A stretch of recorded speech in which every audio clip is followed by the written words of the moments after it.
5 months. Zero soybeans. From June through October of 2025, China bought nothing. Not one cargo, not one bushel. The boycott ran straight through the American harvest.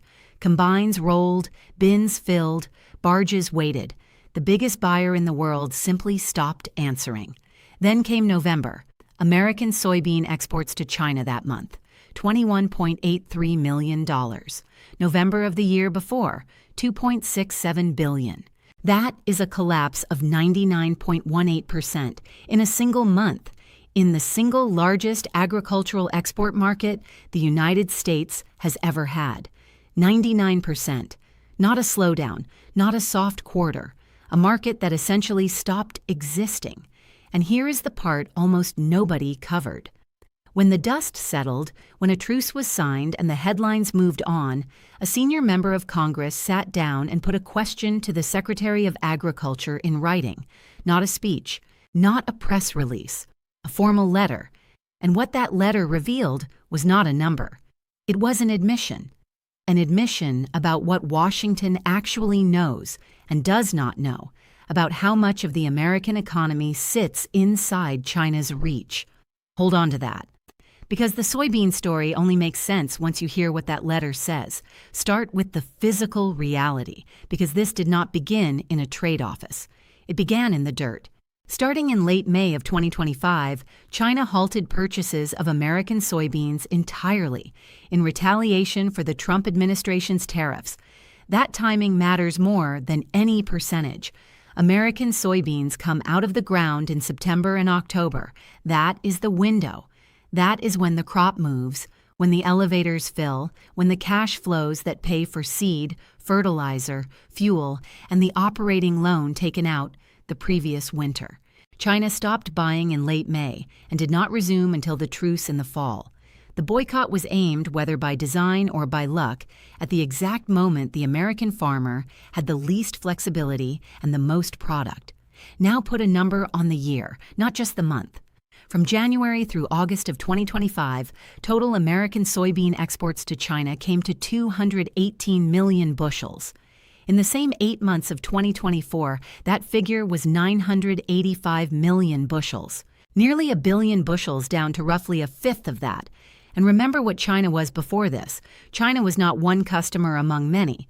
In 2024, China was buying roughly half of every soybean the United States exported. Half. One country. One buyer. That is the concentration risk that agricultural economists had been quietly writing about for a decade. And almost nobody in Washington wanted to hear, because for 20 years that concentration looked like a success story. By the end of 2025, China's share of total American soybean exports had fallen to 18.70%. 18%. To understand how abnormal that is, consider this. Over the previous 17 years, China's share of American soybean exports fell below 50% only 3 times. 3 times in 17 years. 2025 was one of them, and it was the deepest. According to Census Bureau data, 2025 was the worst year for American soybean exports in nearly 2 decades. Not the worst year of the trade war. The worst year, period. Going back almost 20 years. And before we go further, one honest note about the numbers, because this channel does not pretend the data is cleaner than it is. You will see this story told in 3 different units. Dollars, bushels, metric tons. They are not interchangeable, and they do not always move together because price moves independently of volume. When the market collapses, the dollar figure can fall faster than the tonnage, or slower, depending on what happened to the price that month. So when one source says 99% and another says 78%, they may both be right and simply be measuring different things. That is why, throughout this video, the unit and the source get named every time. If a number is not attributed, do not trust it, including from us. So what does a 99% collapse actually feel like on the ground? The American Soybean Association put a figure on it, and it is the most quietly devastating number in this entire story. Even with federal assistance factored in, American farmers lost nearly $75 per harvested acre of soybeans on the 2025 crop. Read that again. With the government help included, the crop still lost money, $75 an acre. Now do the arithmetic on a mid-size operation. A farm running 2,000 acres of soybeans is looking at roughly $150,000 of loss. On a crop that came out of the ground fine. There was no drought, no flood, no blight. The yield was there. The buyer was not. That is the distinction that gets lost in Washington. Farmers have always priced in weather. Weather is the risk they signed up for. Weather is what crop insurance exists for. What happened in 2025 was not weather. It was a policy outcome, arriving on a schedule set in Beijing with no hedging instrument that covers it. Which brings up the question you should be asking about now. If soybeans took the worst of it, how much did the rest of American agriculture lose? Because China did not restrict its retaliation to one crop. A study out of North Dakota State University ran the totals. Over a 12-month window from March of 2025 through February of 2026, China's retaliatory tariffs on American agricultural exports wiped out an estimated $14.9 billion in export sales. $14.9 billion in 1 year from one country's retaliation list, and soybeans were the single hardest hit product in that total. That is the ranking. Soybeans first, everything else behind. The American Farm Bureau Federation filled in the rest of the picture, and it is bleaker than the soybean headline suggests. During much of that period, China bought no American corn, no American wheat, no American sorghum, zero across 3 more of the biggest row crops in the country. Pork and cotton exports continued, but only at reduced levels. This was not a soybean dispute. This was a systematic step back from American agriculture across the board.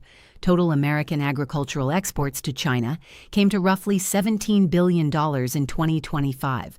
That is down about 30% from 2024 and down more than 50% from 2022. Cut in half in 3 years. And the Farm Bureau's projection for 2026 is the one that should stop you, roughly $9 billion. 9. That would be the lowest level since the 2018 trade war. Hold that number, $9 billion, because it has a twin. Go back to 2012. In that year, China bought more than $25 billion of American agricultural products. That was close to 20% of everything American agriculture sold to the world, 1 out of every $5. That was the peak of a relationship that American farm policy, American infrastructure investment, and an entire generation of planting decisions had been built around. Farmers expanded acreage for it. Export terminals were built for it. Rail capacity was allocated for it. The Mississippi River barge system exists in its modern form partly because of it. Then came 2018, the first trade war. Sales fell to roughly $9 billion. And now the projection for 2026 is roughly $9 billion again. Same number, 8 years apart, which tells you something uncomfortable. Whatever recovery happened between 2019 and 2024, it was not durable. It did not survive contact with the second round, so a truce got signed. Surely that fixes it. That is the story most Americans heard in the fall of 2025, and it is worth walking through carefully, because the gap between what was announced and what was confirmed is the whole ballgame. In late October of 2025, at a meeting between President Trump and President Xi in Busan, a trade truce was reached.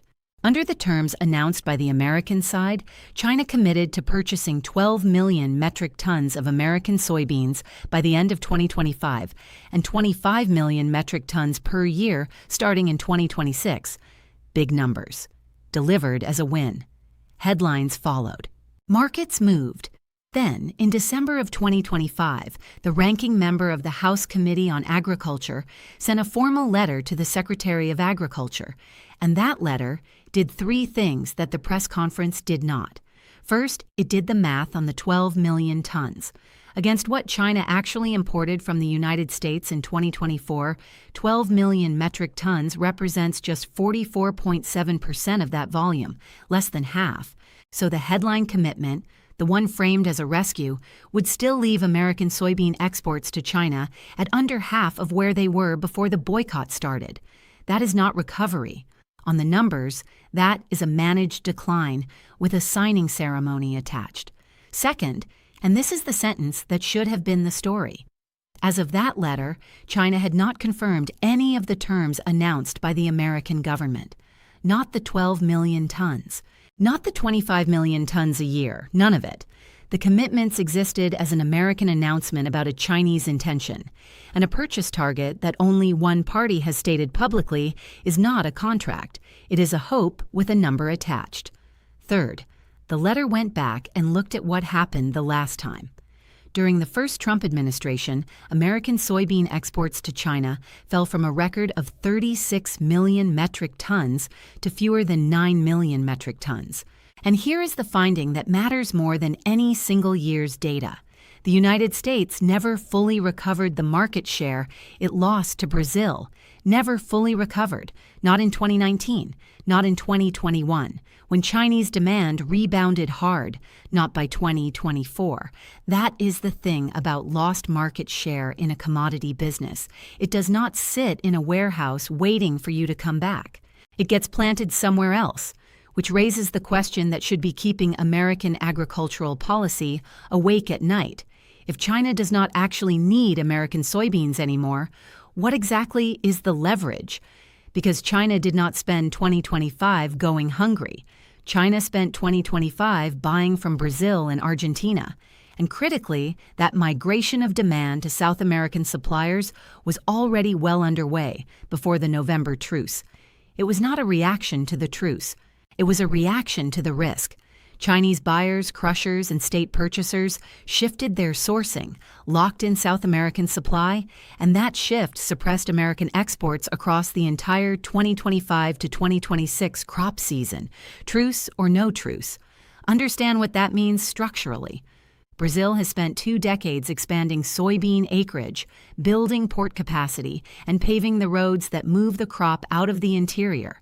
Every year that China buys Brazilian instead of American, Brazil gets another year of revenue to expand further, and another year of proving reliability to the buyer. Market share in agriculture is not a switch. It is a relationship, a logistics chain, and a set of long-term contracts. The American farmer can grow the crop. What the American farmer cannot do, individually, is rebuild a buying relationship that a trade policy dismantled. So how is it going in 2026? Here the story gets genuinely interesting, and it is where most coverage either oversells or undersells. In the first 2 months of 2026, American soybean exports showed a recovery of 27.09% in value compared to the same period in 2025, 27% up. And if you stop there, that is a good news story. Recovery underway, truce working, move on. But apply the discipline. 27% up compared to what? Compared to the first 2 months of 2025, which sat inside the worst year for soybean exports in nearly 2 decades.